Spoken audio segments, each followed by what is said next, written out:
the way that we can support the caregivers at the bedside by having technology readily available to streamline the work that they do. We have to continuously be innovative in our approach to healthcare.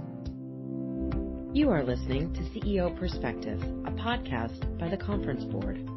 Well, today I'm delighted to welcome Jen Berres, who is the Senior Vice President and Chief Human Resources Officer at HCA Healthcare, one of the nation's leading providers of healthcare services. And she's responsible for a very large remit, responsible for delivering value to patients, to physicians, to communities, and shareholders through innovative HR solutions. She leads a team of more than 1,600 professionals, and she's responsible, obviously, for end-to-end HR functions and processes, and has been with HCA Healthcare since 1993. Jen, I'm absolutely thrilled to welcome you today, and so looking forward to this conversation. Thank you so much, Rebecca. I'm delighted to be here with you. Well, we've talked in the past, and some of the challenges that you have had at HCA Healthcare have been very, very unique, and I was struck by the innovative ways in which you looked to address them during some really tough times in the last few years.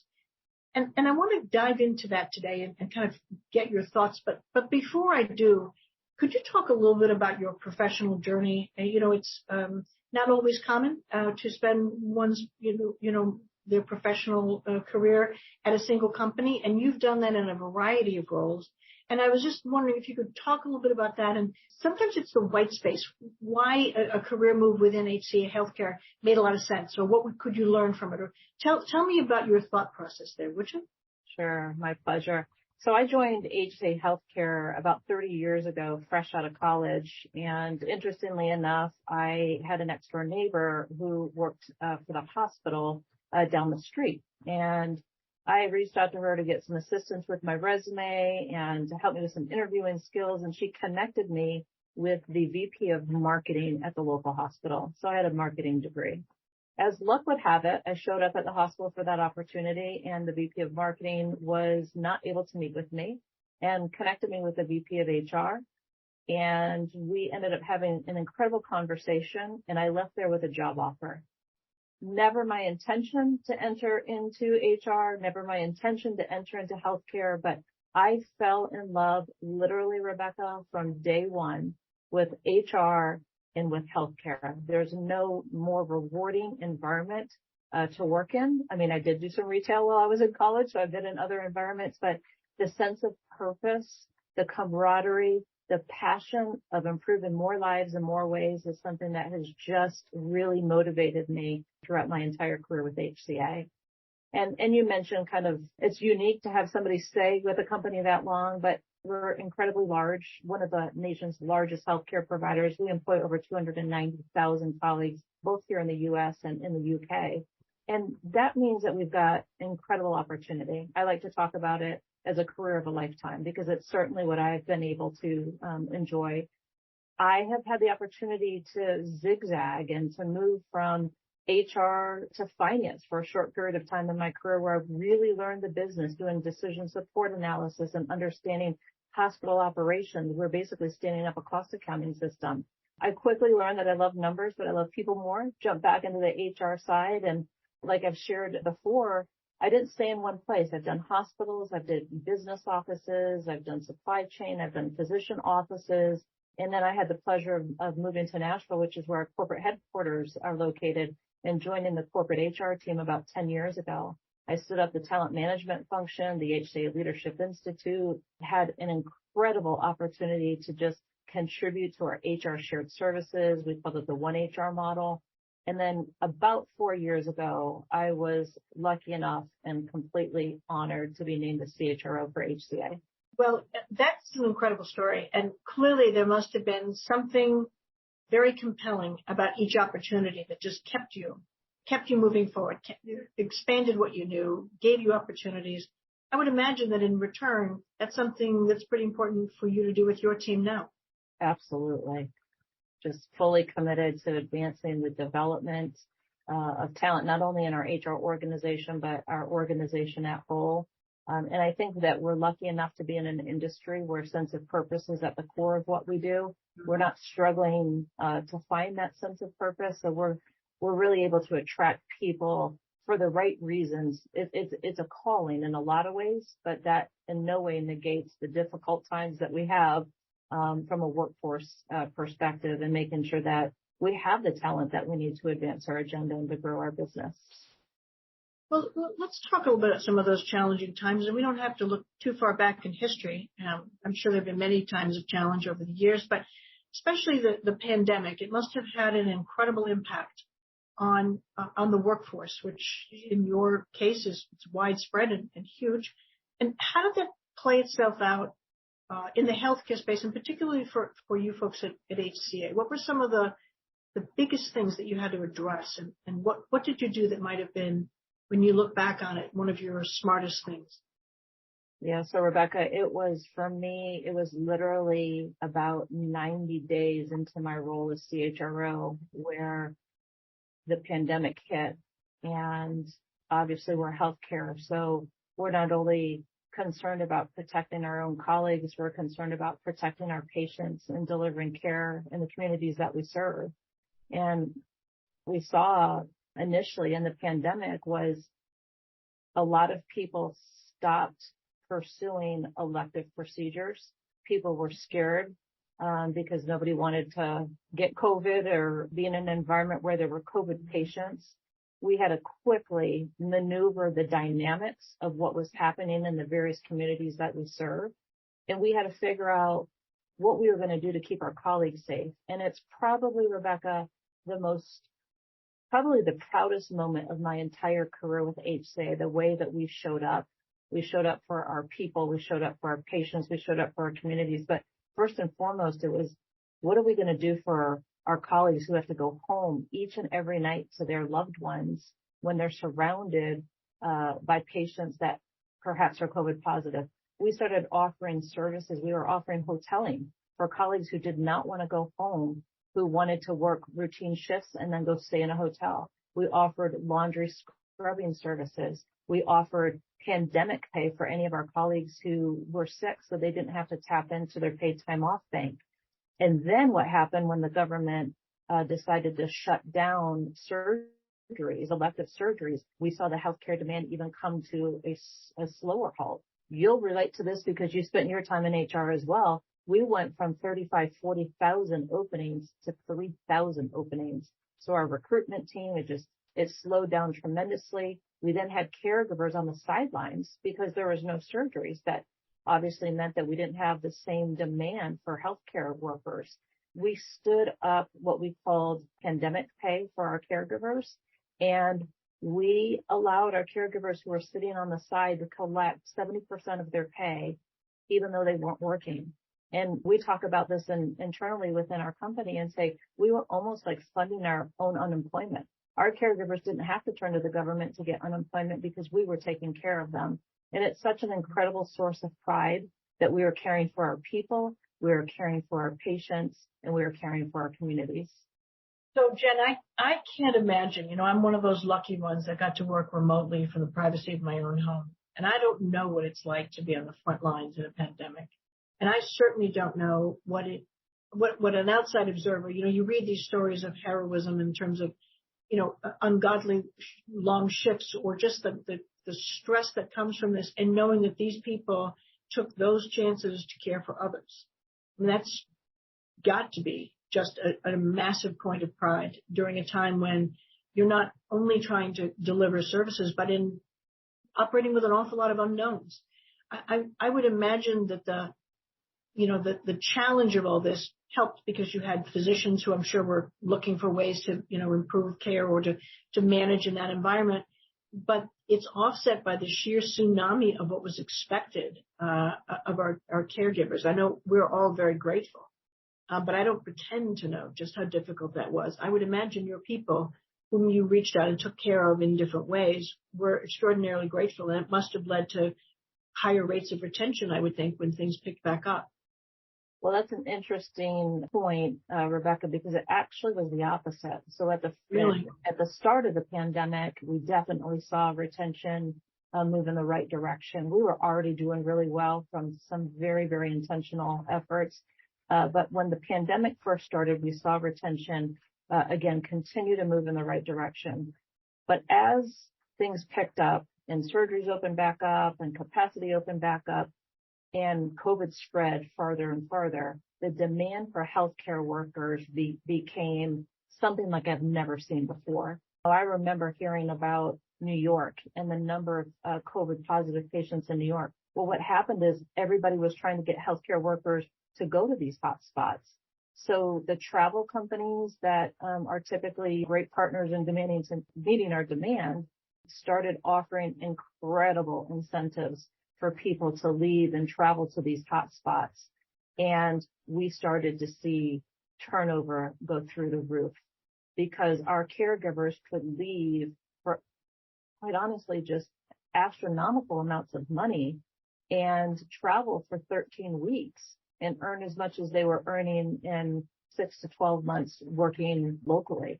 So it created an incredible, challenging dynamic that we went from, like I mentioned, 30 or 40,000 openings down to 3,000 openings, and then almost overnight back up to 40,000 openings of what were we going to do to respond to the demand. So then my talent acquisition team, we didn't backfill roles.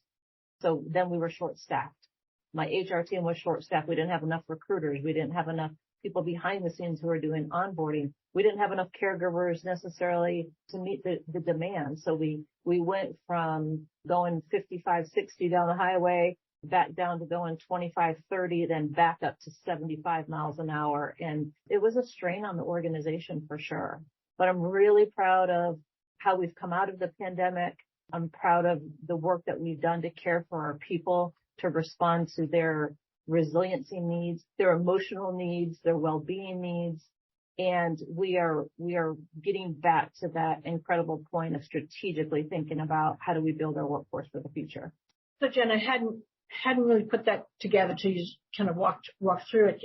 Tell me how did you manage to get back up to highway speeds, and what were some of the specific things you did? I mean, it sounds like some of the traveling agencies, they probably looked at some of your best people and, poaching, and I don't mean to cast aspersions, but, God knows what. But I mean, what did you do to stem the tide or turn things around?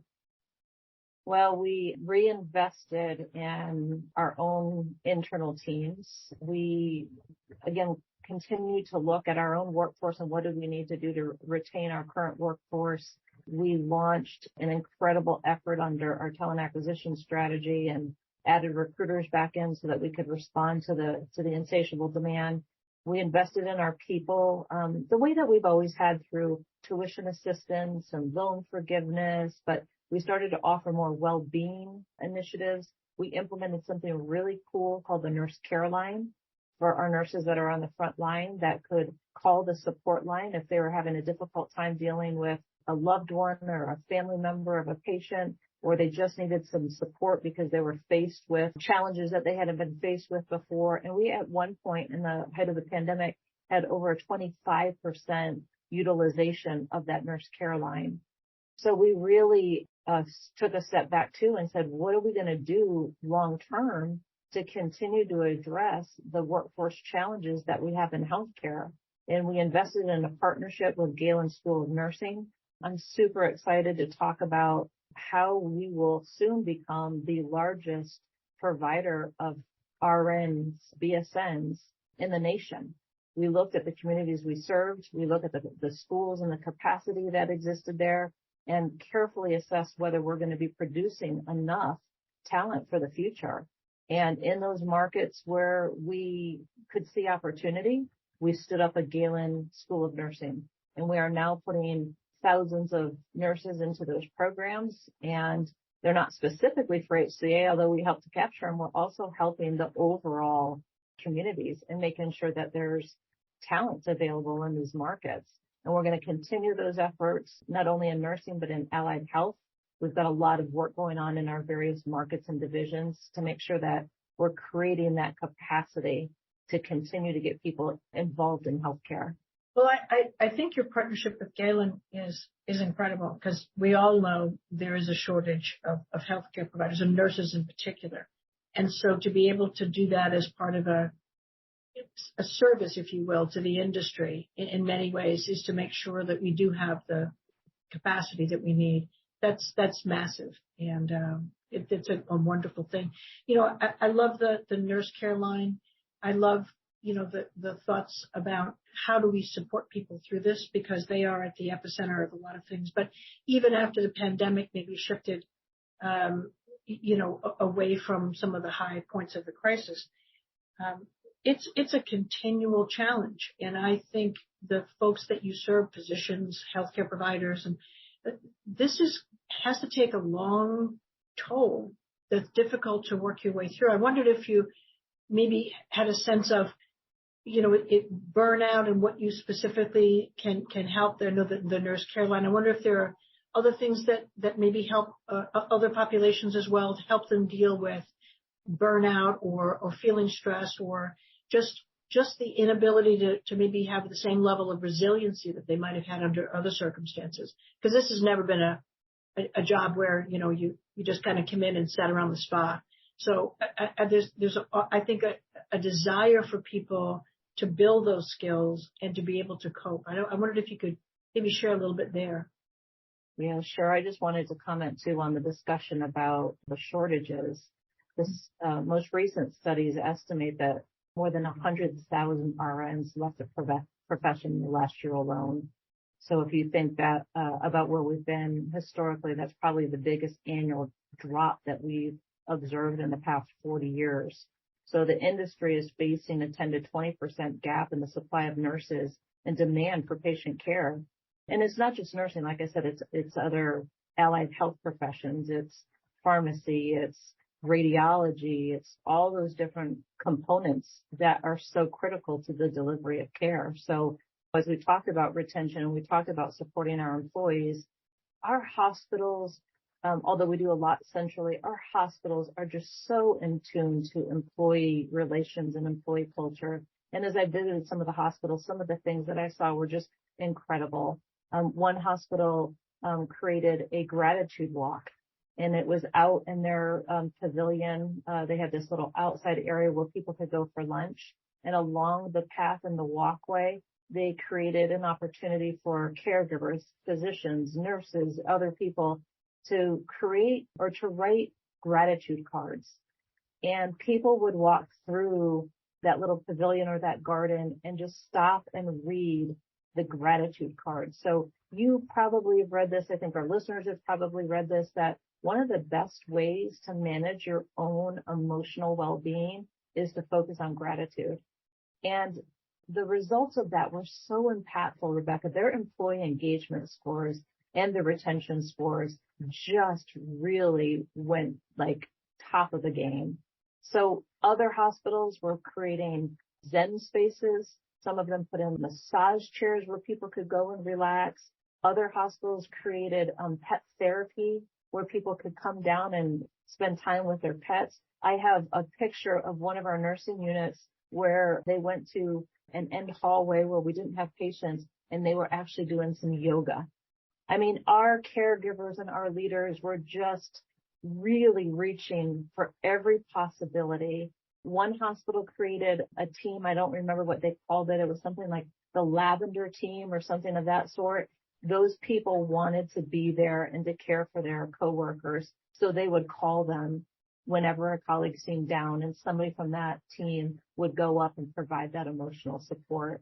We put some EAP resources on site. We had WebExes. Again, a lot of work with our partner on the employee assistance program. And that work continues because that's important to resilience day in and day out. You know, I think there's something about when you're expected to give more than you think you can, and what you are giving is recognized. Doesn't mean you need a parade, but I love the idea of the gratitude cards and just the simplicity of that. That's very, very powerful stuff. You know, Jen, as you think about the kind of challenges that you think are inherent in the healthcare industry and sort of where HCA is in its own journey. What are the things that are top of mind for you in terms of, gee, we need to figure out in advance, how we're going to address X or Y, or these are the challenges that I think are just ahead of us. What's top of mind for you? Yeah, I think that we have to continuously be innovative in our approach to healthcare.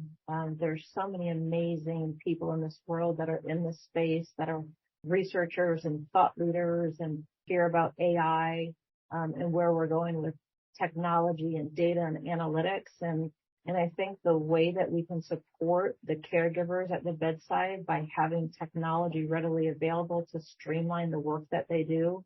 We've got a really cool initiative going on now where we've got a centralized team that can help via video, like a virtual nurse that can help via video when a patient gets admitted into the hospital.